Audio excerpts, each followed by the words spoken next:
Homestead, and welcome to our crazy week.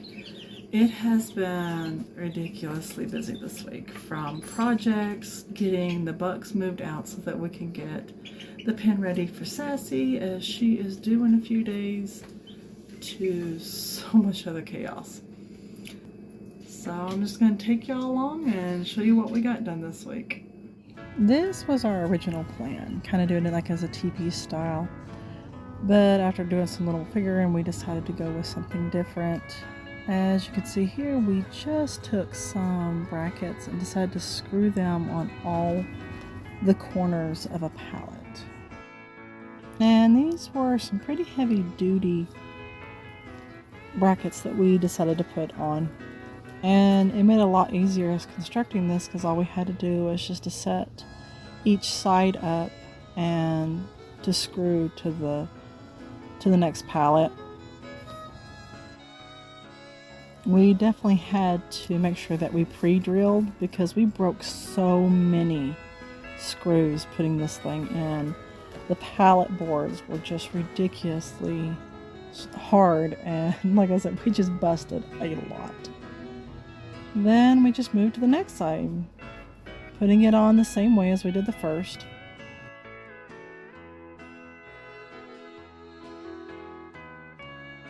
Because it wasn't as stable as I really liked it to be, we decided to just add a 2x4 across the top there. We did that on both ends just to kind of help stabilize it a little bit better. Then on the back, we just screwed in another pallet. Kind of had to do kind of a bit of an angle to really get the screws to hold and to go in really deep. Then did the same thing with the top. We just put another pallet on top, screwed it into the 2x4s that we had present there. We decided to go with a tarp around it for the summer, and then as winter approaches we will definitely make it more solid. That was all we got done on Monday on this buck pen. The next day we ended up working on the fencing. We got the panels up, and then of course we had to start adding in a little bit of wire around the edging to keep those little boys in. Those little guys are bad at being a little escape artist.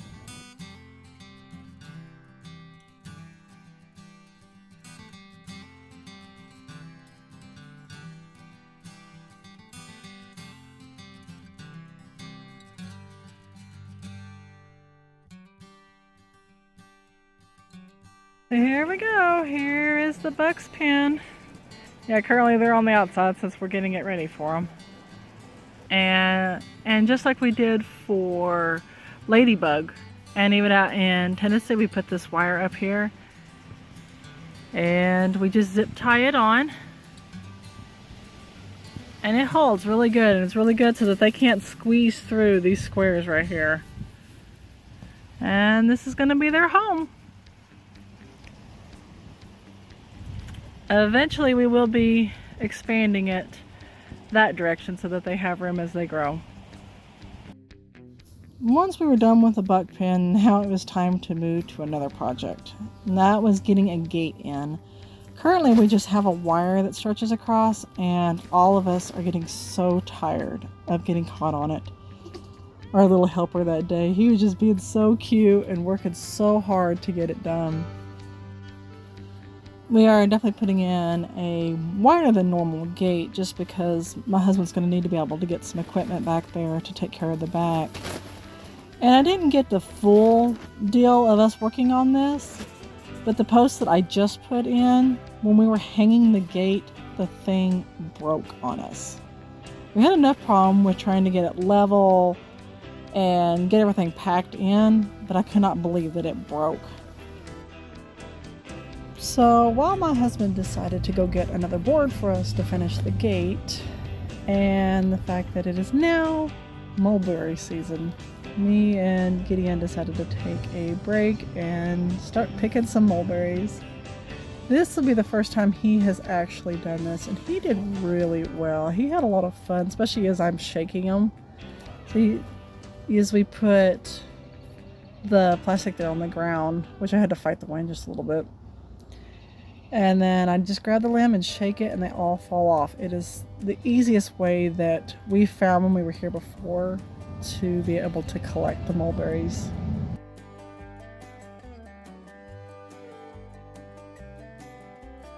And he was such a good helper during all of this, bringing me the bowl and everything.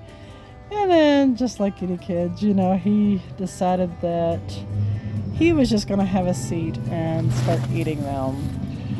And he did eat quite a few. Like, the kid was so hyped up on mulberries. And if you've never had a mulberry, they are so sweet.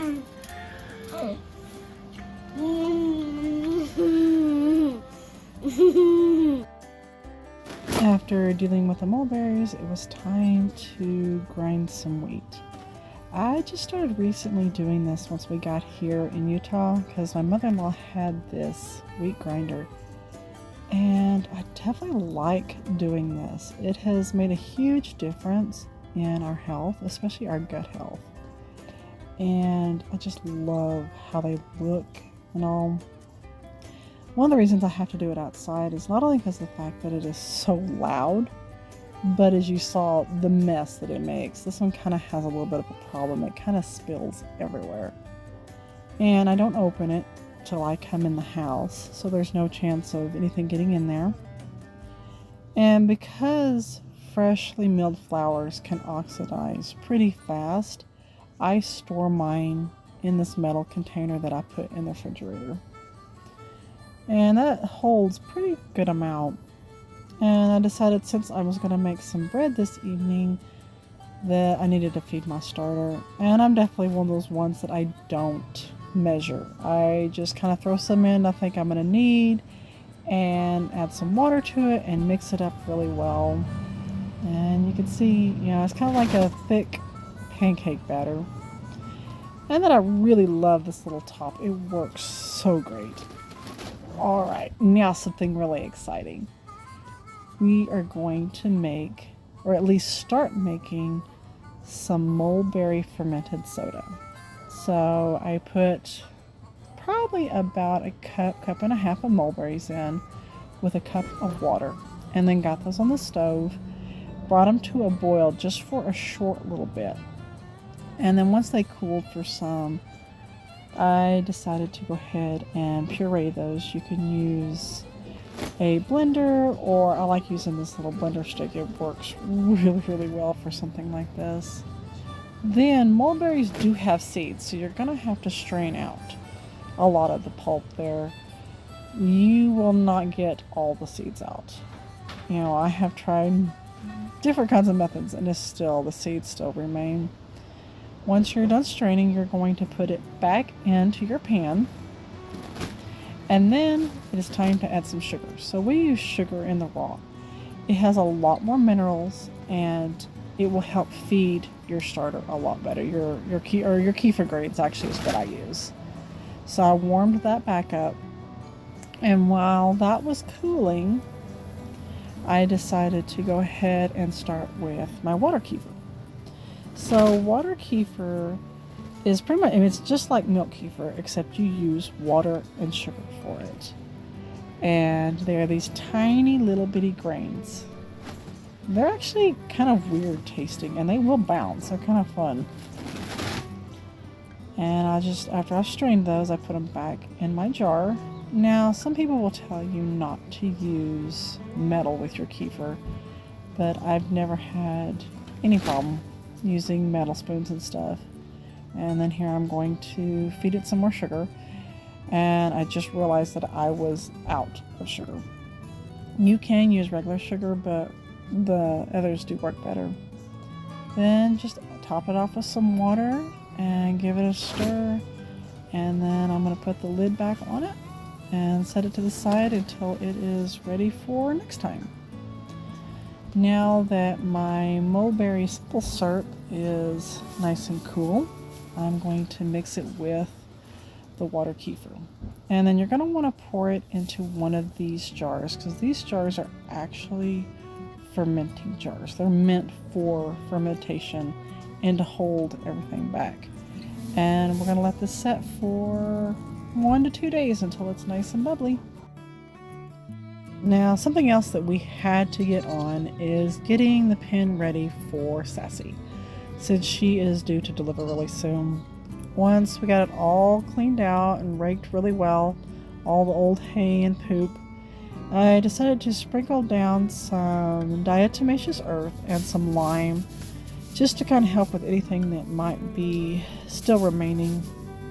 Once we got that done, then it was time to top it with some hay.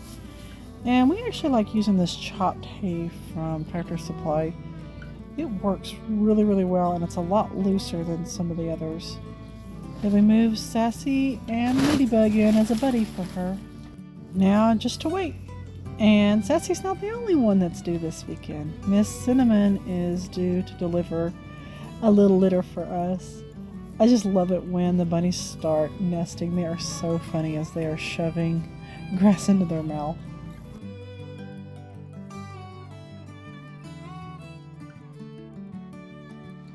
Friday morning we were actually finally able to start on some more of the gates that we have to get going. We have the first one that goes kind of close to the goat area, and then this one that we're working on now, we call it the back 40, but it actually is only the back acre and a half that the goats run on. So we'll actually have a gate in there. It'll be really, really great to get in and out of, especially with mowing and stuff. And me and the boys also picked some more mulberries. We ended up with 6 pounds of mulberries. Alright, remember that soda that I did a couple days ago? We actually are going to be testing it.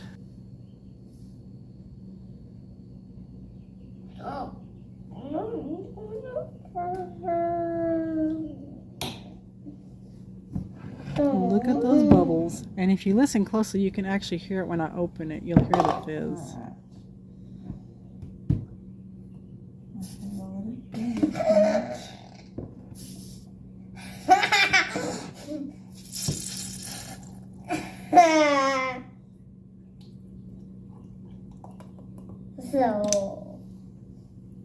Since I only made the one bottle this time, this was kind of a test to see how well we were actually going to like the mulberries fermented into a soda. But just look at those bubbles, look at the fizz! After all of that, I decided to come out and do a ligament check on Sassy. And lo and behold, she had a bit of a mess starting on her. And her udder definitely feels a lot fuller. We could potentially end up having babies real soon. Well, thanks for watching. It definitely has been a long week. So much going on. And I do apologize for not getting a video out last week for y'all. Especially with Sassy deciding that she was going to pop a day early. That really threw things off. But at least we got some babies out of it. I will be getting the video of Sassy's labor and basically her birth story with the babies up soon. Probably have one up today and then probably one tomorrow. So stay tuned for those. Bye.